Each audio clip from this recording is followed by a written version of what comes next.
Oke, halo semuanya, perkenalkan nama saya Muhammad Jabir. Saya dari Telkom University, jurusan Ilmu Komunikasi, Fakultas Komunikasi dan Bisnis.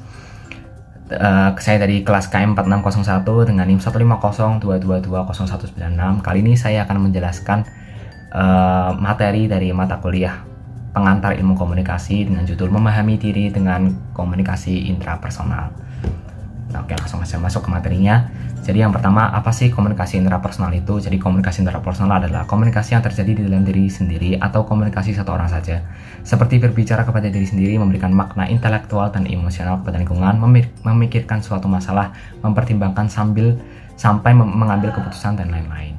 Jadi komunikasi intrapersonal itu nggak cuman kita nimbrung diri sendiri, ngomong-ngomong nggak jelas gitu segala macem. Cuman lebih dari itu, sampai yaitu ada dampaknya kepada lingkungan dan juga mengembangkan karakter kita diri sendiri. Nah, kayak gimana sih? Kita lihat dulu. Jadi ada pembentuk konsep diri, ada 4. Jadi yang pertama ada komunikasi dengan anggota keluarga atau other image. Yang kedua ada komunikasi dengan teman sebaya atau social comparison. Yang ketiga ada komunikasi dengan masyarakat atau cultural teachings.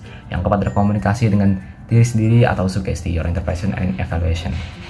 Nah, bagaimana komunikasi dengan pihak lain memengaruhi diri sendiri? Jadi kan dari 4 konsep tadi itu 3-nya itu bukan ngomong sama diri sendiri kan, jadi ada hubungannya sama orang lain. Nah, apa sih kok bisa gitu ngomong sama orang lain tapi dampaknya itu ke karakter kita gitu. Nah, ini penjelasannya. Jadi yang pertama ada komunikasi dengan anggota keluarga atau others image.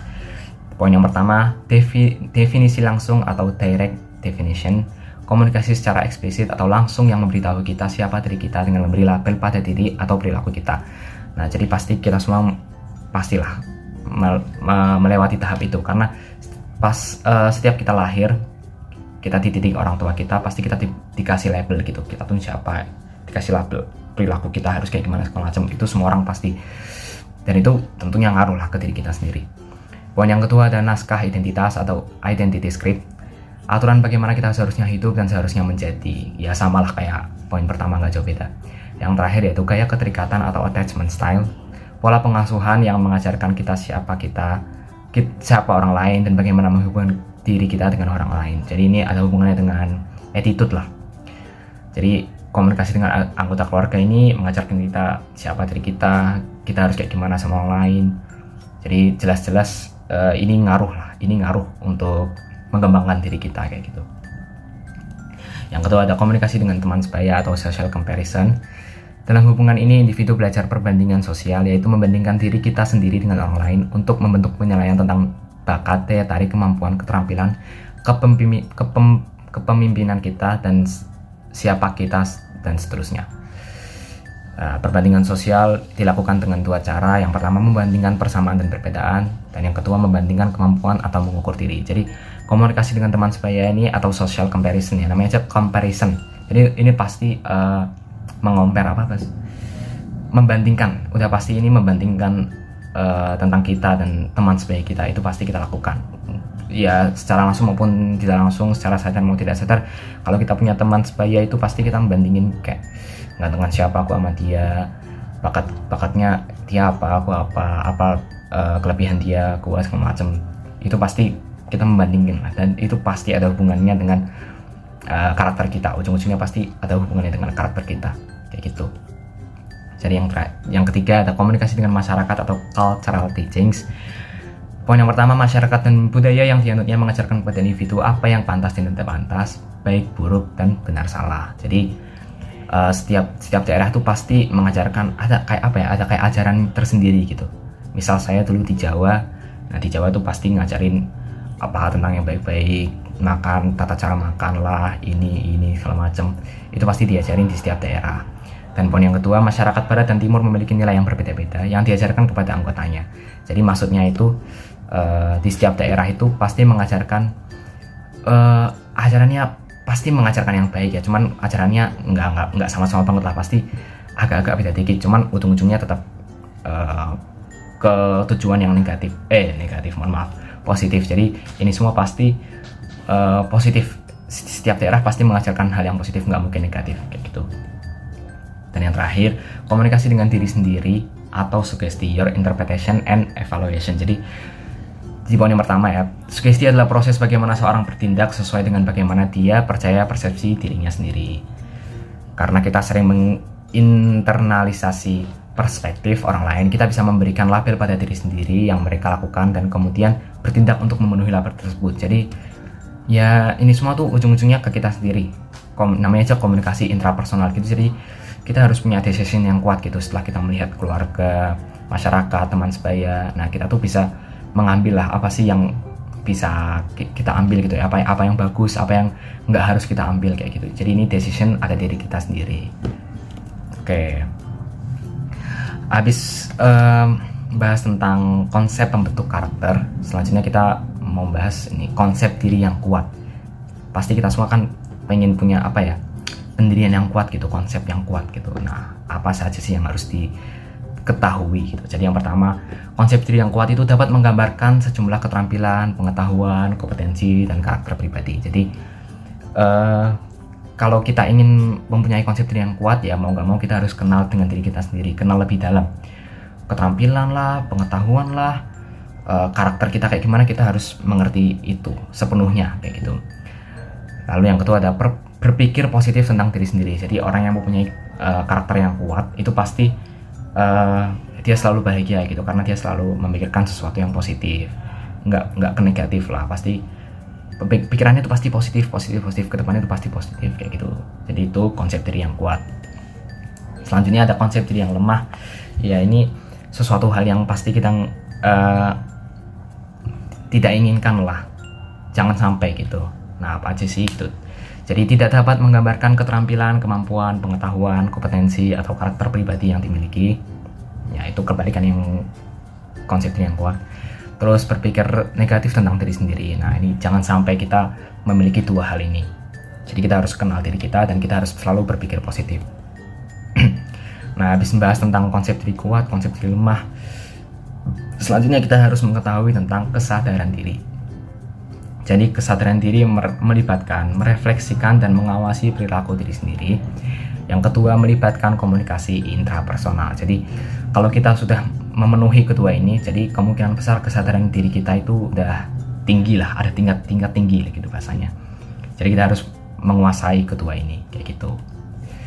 Nah jadi habis membahas tentang kesadaran diri, jadi ini ada salah satu teori dari Johari Window. Ada empat window. Jadi yang pertama ada open self, blind self, hidden self, unknown self.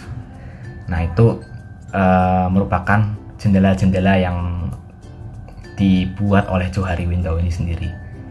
Bisa dibaca. Open self, informasi tentang Anda yang Anda tahu dan orang lain tidak tahu. Blind self, informasi tentang Anda yang Anda tidak tahu tapi orang lain tidak tahu. Hidden self, informasi tentang Anda yang Anda tahu tetapi orang lain tidak tahu. Yang terakhir ada unknown self, informasi tentang Anda yang Anda tidak tahu dan orang lain juga tidak tahu. Nah ternyata dari teori Johari Window ini ada bentuk idealnya gitu, ada bentuk paling bagusnya itu apa sih? Jadi orang yang memiliki jendela open semakin besar berarti semakin sedikit kemungkinan untuk stres, menanggung rasa bersalah, menyimpan trauma, dendam, atau rahasia. Jadi dari keempat window itu apa sih yang harus kita kayak apa ya, besarin gitu jendelanya. Ternyata jendela open, karena dengan kita open diri sendiri dan orang lain, kita tuh ya ini bisa menghilangkan stres, rasa bersalah, menyimpan trauma, dendam, atau rahasia itu menipis gitu, seminimal mungkin lah kalau kita lebih besar jendela open. Nah habis bahas semuanya, konsep diri segala macam, kesadaran segala macam, saatnya kita kan pasti ingin meningkatkan apa ya, diri sendiri gitu, meningkatkan apa ya, mengupgrade diri lah. Nah di sini saya ingin menjelaskan 5 hal apa aja sih yang harus kita lakuin biar kita nih bisa mengupgrade diri kita sendiri gitu. Jadi yang pertama ada komitmen kuat untuk memperbaiki diri sendiri. Komitmen yang kuat harus dibarengi dengan kesengajaan untuk memenuhi komitmen tersebut. Jadi orang kalau mau mengupgrade self itu nggak mungkin dia nggak sengaja tiba-tiba gue jadi kuat, enggak. Pasti itu ada komitmen yang sengaja gitu, pasti dia sengaja gue harus perbaiki ini kayak gitu, dan itu harus kita lakukan semuanya guys. Oke. Jadi yang kedua ada dapatkan pengetahuan sebagai dasar perubahan personal. Tidak hanya butuh komitmen, meningkatkan diri juga butuh pengetahuan dan juga membutuhkan orang lain sebagai mentor atau teladan. Jadi kita harus belajar dari orang lain, kayak belajar dari orang tua kita, belajar dari orang yang lebih tua lah, yang pengalaman hidupnya lebih lama daripada kita, atau kita bisa mencari teladan kayak begitu. Dan yang ketiga, tentukan tujuan yang realistis, tentukan tujuan yang dapat dicapai, dan jangan terlalu membandingkan diri dengan jangan membandingkan diri Anda dengan orang lain. Jadi kita mau mengupgrade diri nih, kita nggak usah berekspektasi tinggi. Misal saya meneladani idola saya, misal Cristiano Ronaldo. Saya ingin mengupgrade diri, terus saya berharap nanti suatu saat saya bisa jadi badan saya gemuk kayak Ronaldo, kuat segala macam. Nggak bisa kayak gitu. Maksudnya bisa sih, cuman jangan terlalu berekspektasi setinggi itu. Maksudnya itu dijadiin kayak impian aja, tapi yang realistis dulu aja, yang bisa dicapai segala macam. Dan jangan terlalu membandingkan diri dengan Anda dengan orang lain, kayak gitu. Maksudnya nggak usah terlalu bandingin lah. Masa iya orang kayak kita dibandingin dengan Ronaldo kan, ya nggak usah dibandingin gitu. Maksudnya udah pikirkan yang realistis aja kayak gitu, biar kita nggak, kalau misalnya nggak tercapai itu kita nggak sedih segala macam. Yang 4, terima bahwa Anda berada dalam masa proses. Jadi selalu menerima diri kita apa adanya dan selalu percaya bahwa kita akan menjadi seseorang suatu saat.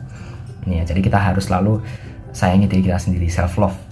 Walaupun kita masih proses segala macam, tetap kita harus percaya pada diri kita sendiri.